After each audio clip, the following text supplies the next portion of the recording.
Hello, it's your friend Phil, Project Management Trainer and Coach. Welcome to the short version of what is project management. Project management involves both learned and natural skills. You can learn how to manage projects. Some people are naturally gifted in the areas of project management, but you can learn project management. People use project management all over the world in different roles.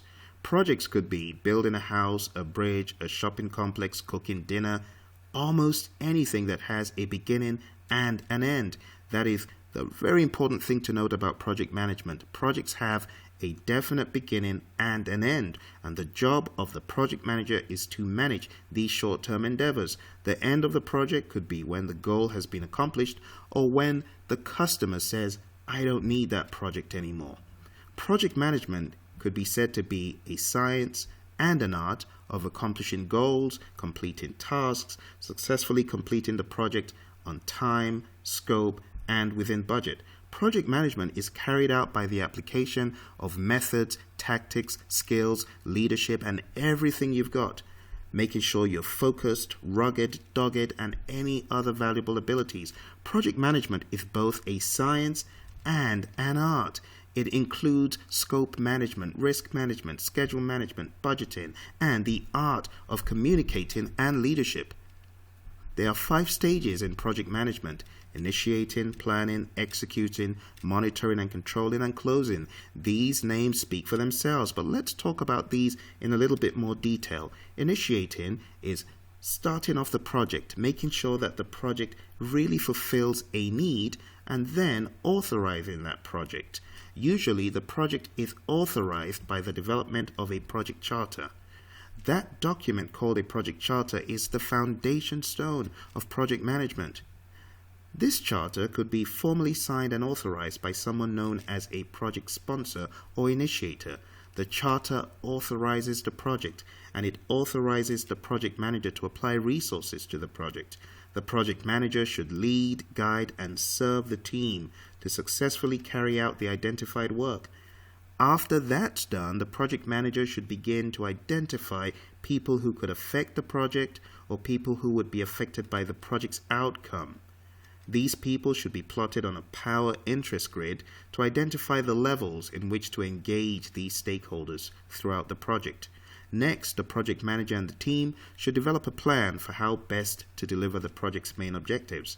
That takes us to planning the project. If you fail to plan, you plan to fail. So plan everything under the sun. Some areas in planning could include scheduling, cost management, scope, quality, HR, communications, and risk management, to mention a few. There could be other areas not here on this slide that could be included as part of planning, such as health and safety, for example. Let's talk about these one by one. Scope management is all about defining in clear terms all that needs to be done to deliver the project's deliverable.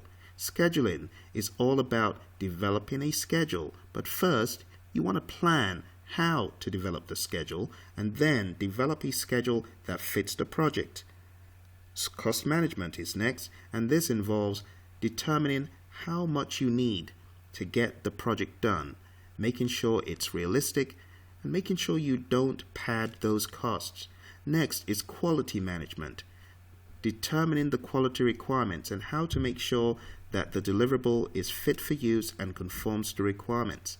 Next is human resource management, which involves planning how to acquire the team, develop the team, and manage the team. The next thing we plan is communications. What are we going to communicate? Why, how, and when? Next is risk management.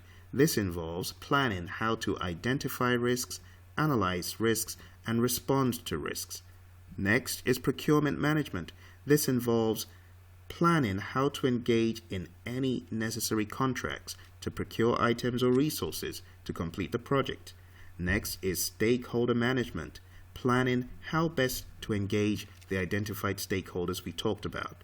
Lastly, change management, planning how to manage change to any of those areas we talked about on the project. Lastly, integrate all of those plans into what we call a project management plan. This master plan is a formal plan for driving the project. The project management plan is a formal, documented plan usually approved by management, the sponsor, and customer, that should only change with their approval. Next, we execute the plan. The project management plan should be executed through the implementation of identified actions in the plan.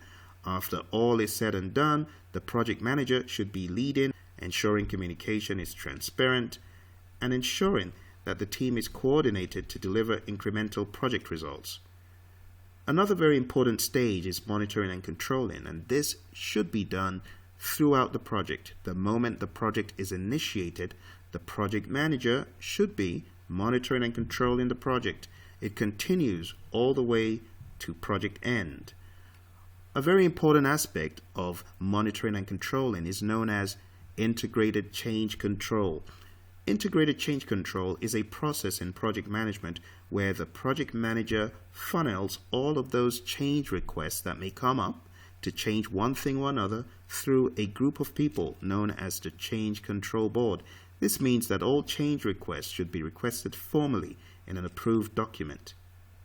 Monitoring and controlling also involves that all aspects of the project management plan are working, and if something isn't working, then it needs to be updated or changed.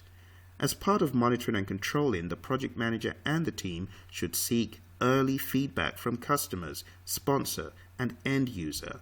Early and often, feedback should be solicited to ensure the project is on track and to avoid any surprises at the project end.